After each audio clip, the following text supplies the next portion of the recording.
We see so many new synths that sometimes we forget about the stuff that's been around for years, and this is one of them. It can play 25 voices simultaneously, and being a wavetable synth with a range of digital filters, it can cover tons of ground. So much so, I made this intro track using just this and 4 drum samples. It's a remake of a track called Hearts that's on Black Hole Recordings, and when I heard it, I realised that the Blofeld could recreate all the synth tones.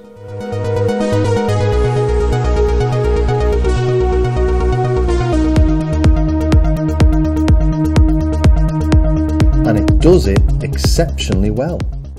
Anyway, I've been using the Blofeld recently to demonstrate how the Poly-M Play could be used as a central part of a minimal setup. And all that started because I wanted to be able to demo how it could control a load of MIDI tracks, but didn't want to fill the table with tons of synths, cables and a mixer, etc. Just like anyone else who wants a streamlined DAWless setup.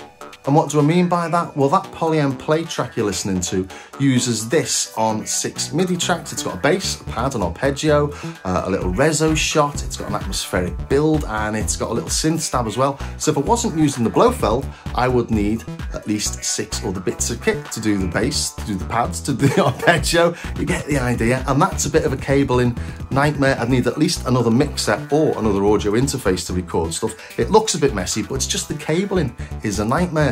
And people are DAWless jamming now, and they didn't do that back in 2007 when this was released. This was great for taking processing power off your CPU that couldn't cope with 25 voices of wavetable synthesis at the time. Now they can, but now we're DAWless jamming, which is why I think this is more relevant than it's ever been.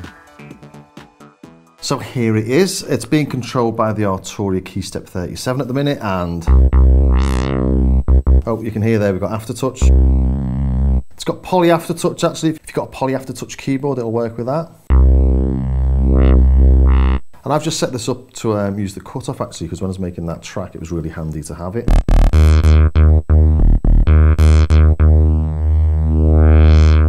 That's that bass tone. And there's a huge range of things that you can actually control via MIDI. So even though it's only got these 6 knobs for adjusting the sound, this one up here is for menus, and this one down here is the volume, and just 4 buttons for accessing the matrix. If you've got a knobby controller, you've got access to everything. If we look at this, these are the MIDI settings per channel. So on the synth, we've got 16 MIDI channels in any multi-setup. So if you've got 16 synths in there, you can access, you know, all the parameters independently, which is very, very useful. We've got 2 main modes. We've got sound mode and multi-mode. At the minute we're in multi-mode. You can see there it says part 5. Hold and press this, and we're editing all the different sounds. Let's go back to page 1, which we are. And then if I press play and twist, we go through all the different parts. And if I just twist it, we go through the settings in the multi setup. So we've got part of all the sound, then we've got the mixer, so you have access to all 16 parts. We can change the volume, change the pan. And we've got the MIDI channel status, whether it's on or off. All sorts of bits and bobs, tuning, velocity ranges, keyboard range and stuff like that. Everything that you'd expect on a multi. So let's go back into part 5. Which was that bass tone. So we're in part 5. If I press the filter button, we're now in the cutoff for part 5. And we've got all different settings in here. If we flick through now, we're editing the sound, not the multi. So here's all the different settings that we've got for the filters. Filter 1, filter 2. We've got different routines that we can put with them as well. But what I really wanted to do here was show you how complex this sound engine really is, how flexible it is, and why it's such a great machine for fulfilling all those different duties. And using an editor is a really great way to do that. So this one's from Mystery Islands Music. It's been bought out by someone else, but if you look up Mystery Islands Music blocks or Blofeld editor, there's loads of them available. Also, maybe take a look at Waldorf's own Largo VST. It's very similar, and maybe have a little play with that, see how deep it goes. So we start off with 3 oscillators. These are wavetable oscillators, the same wavetables that you get in the PPG. They're in the Waldorf M, they're in the microwaves. So you're ready to start making all those classic PPG style sounds. And it's got room for user wavetables, so you can load in stuff like serum ones. You'd probably have to go through some conversion process, not something I've done myself, but it is an option. And don't forget, we've also got this classic sawtooth pulse triangle, all the standard virtual analog waves. And we've got everything you might expect. We've got sync, we've got FM, we've got loads of different FM sources, including the oscillators. Got a mixer, obviously, that's got ring mod, and it's got noise. Got unison mode. Going over to the filters, we've got 2 filters, like I said earlier, and we can change the routing on them, serial or parallel. We've got 11 different filter types, including a 24 dB PPG, comb filters, notch filters, high pass filters, band pass filters, and low pass filters. Plus we've got 4 envelopes, and these envelopes, again, flexible, ADSO, ADSD, 2S2, let's try that. There you go. We can make them one shot, or we can make them loop, or loop all. One loop's the end of the attack to the end of decay 2, and the other one's the whole thing. So you're getting an idea for how complex this is. Then we've got 3 LFOs, each with a delay, syncable to the clock. We can change the start phase of each of them. Then over here we've got this 16 slot modulation matrix with loads of different sources and loads of destinations. And this is all accessible from the synth itself, but it's just so much easier to show you using this. Then we've got these modifiers, just like on the XT and things like that. And that introduces algorithmic stuff, so adding signals, multiplying them, ands or ors, stuff like that, so you get really super complex bits and bobs in there. And then of course we've got the effects, so instruments 1 to 4 can have a chorus, flanger, phaser, overdrive, or triple FX. And on effect 2, we've got chorus, flanger, phaser, overdrive, triple FX, delay to the clock, and reverb. And this is global, so each of the 16 instruments on the left can access it via Ascend. And then down here we've got the arpeggiator. Coming into the multi-mode editor, this is the stuff I showed on the screen before. You've got level, pan, transpose, detune, and then you've got key ranges and velocity ranges. And if we come over to the patch librarian, it comes with over 1,000 patches built in, banks A to H, each with 128 patches in it. And they can all be categorized.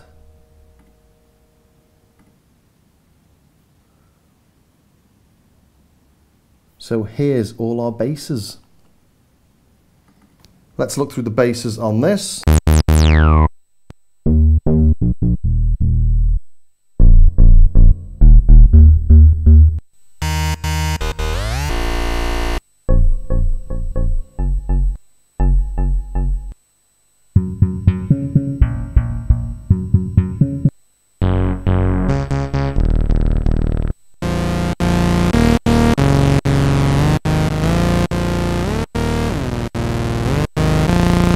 Obviously it's impractical to go through every single thing in here. Let's look for some pads, shall we?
So it can go from dirty basses to beautiful ambient pads. Let's see how you program stuff on the unit itself. So let's try and make like an FM tone, just because you use quite a lot of bits and bobs with that. Start off with a single sawtooth. Let's change the shape of that to a sine. And then we want to modulate that with oscillator 3 perhaps. So FM source, oscillator 1, oscillator 2, oscillator 3. Let's whack a bit of FM in there. Go to oscillator 3. Let's turn it on. Let's have that on a sine as well. So we're already getting some FM there. Go back to oscillator 1. Add a little bit more. I'll reduce it a bit because I want to modulate it with one of the envelopes using the mod matrix. So if we come into the mod matrix, modulation 1, we've got the source, amount and a destination. So the source will be envelope. Well, envelope 3 shall we look for? Amp envelope. Envelope 3, mod amount, let's put some mod in there. And the destination will be the oscillator 1 FM.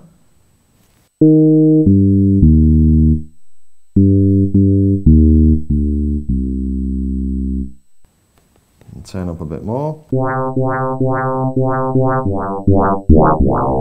We can hear it doing something now, can't we? So we go into the envelopes. That's amp envelope, so move over to envelope 3. We got the attack. Let's reduce that to 0.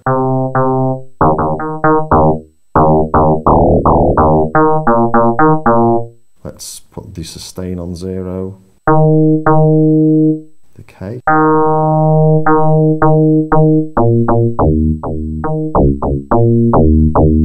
Nice. Go back into 1. Let's change the octave of that. Same with 3.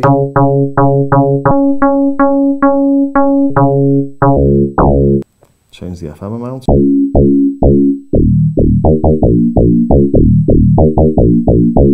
There we go, we've got a nice FM style bass tone. So we're using 2 oscillators, we're using the mod matrix, we're using the envelopes. We don't really need any envelope on the filter because it's an FM tone, but really interesting thing we've got on this is loads of distortion options. So we can also FM the filter, but let's go to the distortion options.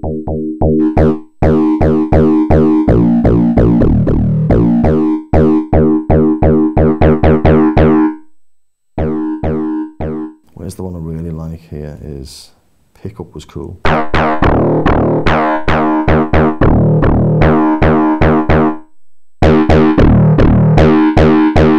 Let's go back into oscillator 3 and change the shape of that.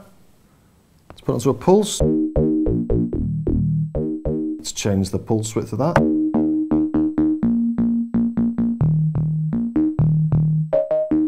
So just really showing. Could put a bit of pulse width modulation on that even.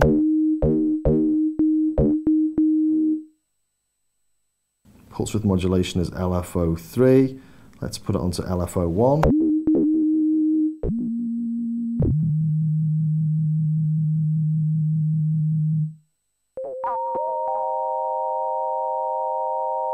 Well, we're getting into sort of real nice paddish territory, aren't we?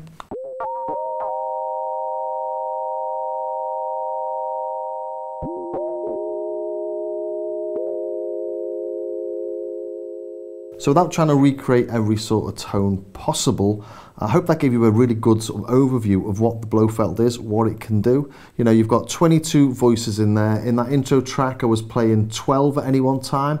We had the pad, and that had 2 oscillators on, and we had the big sort of lead tone that was 6 voices in unison, each playing 3 oscillators. Plus we had the bass, plus we had the arpeggiator, plus we had the effect at one point, that sort of noise splash sound. So God knows how many oscillators we're playing, but 12 voices, which leaves us with another, what, 13 voices unused. So that intro track was only using half of what this can do. Okay, as far as sound quality goes, you know, this is a digital synth from 2007. It's not going to replace my Prophet 5 or my OBX8, but has it got a really nasty digital quality? Let's just have a very quick check. So this is the sound we made earlier, the little FM sound.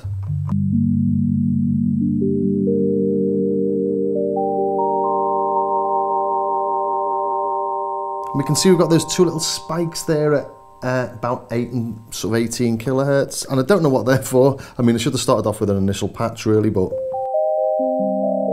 I just wanted to show that we do get some sort of aliasing or something.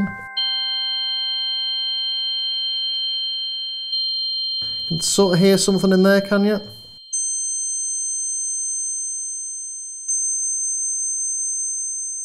mean, it's very minor. Just loading in the simple sawtooth.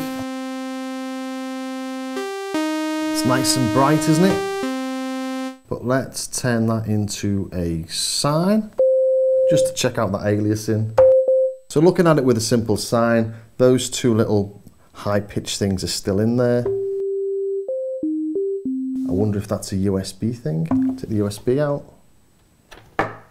Yeah. So that's a USB minor hum. Okay, let's have a listen for any more aliasing if we go really high.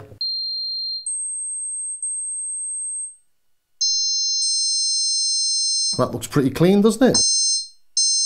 And that's pretty high. Let's just change the octave to even higher.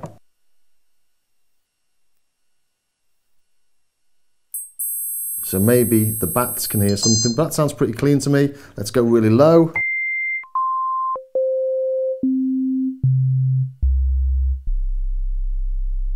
Nice. So actually it's pretty clean, isn't it? I mean, it's not doing anything complex. So let's do something a little bit more complex. Let's put it onto a sawtooth. And then let's play with the filters. So coming into the filters, we've got lots of different types of filters here. 24 dB, 12 dB, high pass, low pass notch, comb and PPG style, but we'll look at the low pass 24 dB for now. And I have found that they're a bit sort of gritty, grimy, and scare the life out of you at times because they're so grimy, but not in a really nice MS-20 sort of grimy way, in a very digital way. So resonance.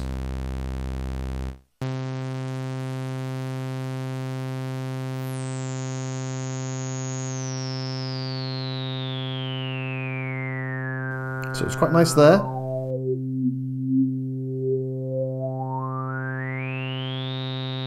All very much as you'd expect, but once we whack that resonance much higher,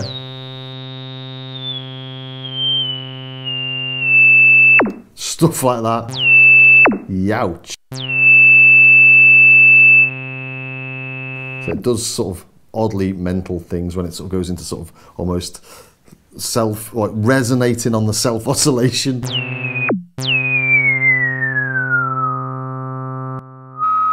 There you go.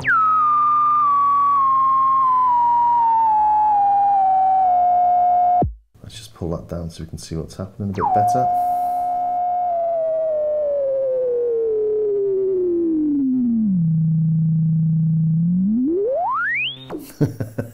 So did something like that in high pass the other day and it made me jump out of my skin. Let's see if we can find that.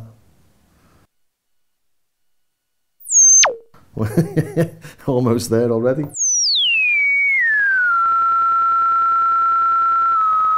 That doesn't sound like an analog filter, does it? That's all I wanted to show you really. It's not.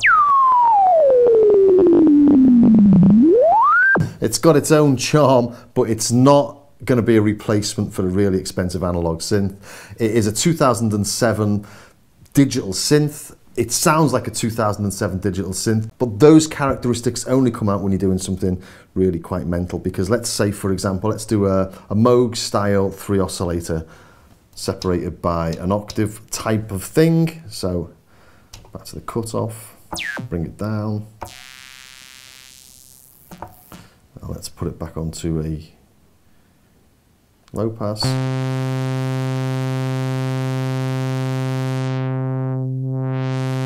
Okay, envelope amount, let's take that down. Let's have them all on a sawtooth. So number 1 on a sawtooth, number 2 on a sawtooth. I know I'm doing this on a wavetable synth. I get sort of that's not what wavetable synths are for, but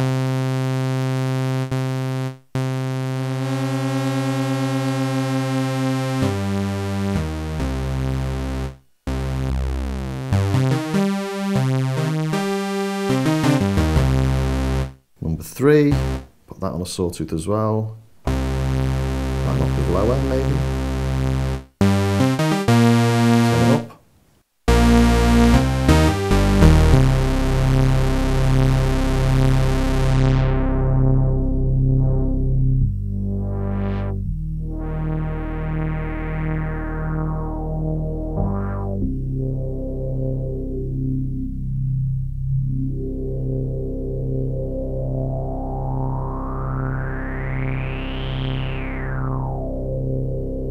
Maybe let's add some distortion to that.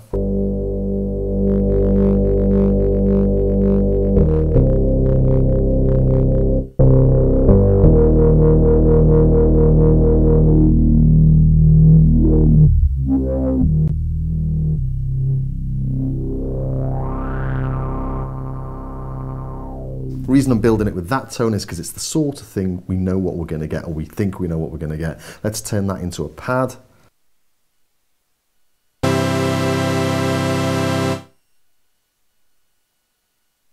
Put that onto a 16.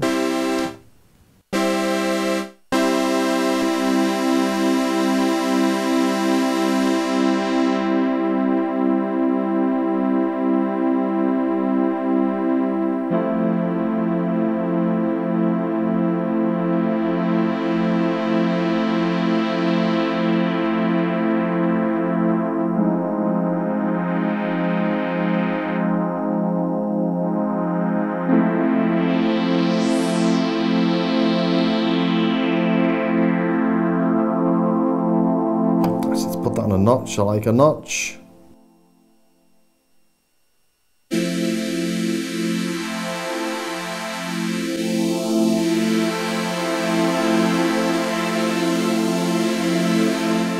Nice. Obviously you can modulate that with the LFO, go to all sorts of different places with it, but as a sound quality thing, it's decent quality. It's not terrible. It doesn't sound like some really terrible, ancient, old, nasty digital thing.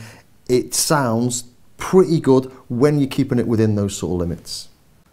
Let's do a simple PPG style tone with it.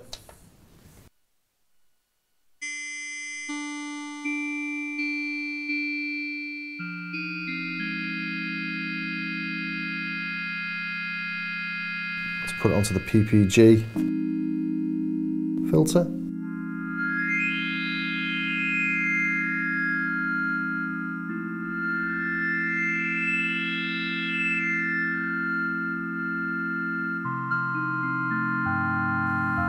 Back into the wavetable itself.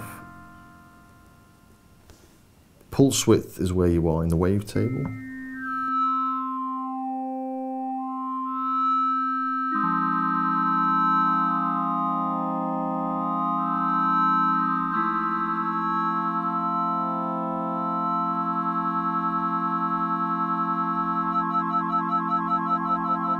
So PWM on the wavetables gives you modulation through the wavetable. That's on LFO1, I think. So let's go to LFO1, just slow that down a little bit.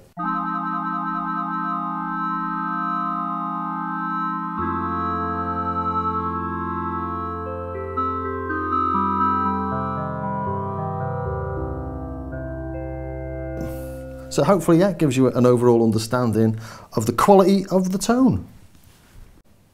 So on the negatives, I suppose, USB is only USB for MIDI. It's not USB for audio, but it was made in 2007, this, so don't expect too much. You've only got a MIDI in. That's not a problem because you've got the MIDI out on the USB there anyway, so you can still use it with editors. We've only got a stereo left and right out, and actually I see that as a positive rather than a negative actually, because for this I just want a simple setup. If I had 4 separate outs, I'd have ended up using 4 separate outs and getting myself all tied up in knots with an extra mixer, an extra effect. I'd have wanted to do that, so it's nice that it is limited from that perspective. And obviously more outs will make it much more expensive. So they're around £360 at the minute. The keyboard version is around £300 more, but you do get the sample option in that as well. You can add your own wavetables. I've not done that. I've not found an editor actually for the M1 Mac that'll do it. So if you know one, let me know, because there was one, well, there was quite a few that you could use in the olden days, but things have moved on. So yeah, there it is, the Blofeld. I think it's having a bit of a resurgence because of DAWless jamming. It's got tons of stuff in there. You can access anything you want via a controller, 25 voices at once, effects, virtual analog sounds, PPG Wavetable sounds. I'm trying to think if there's anything I've missed. I don't think so. But you know, it's a cool little instrument. So I hope you enjoyed that, and if you did, do think about subscribing, ring the bell, join me on Patreon, all that sort of stuff, everything you can do to help support the channel. And I'll see you next time.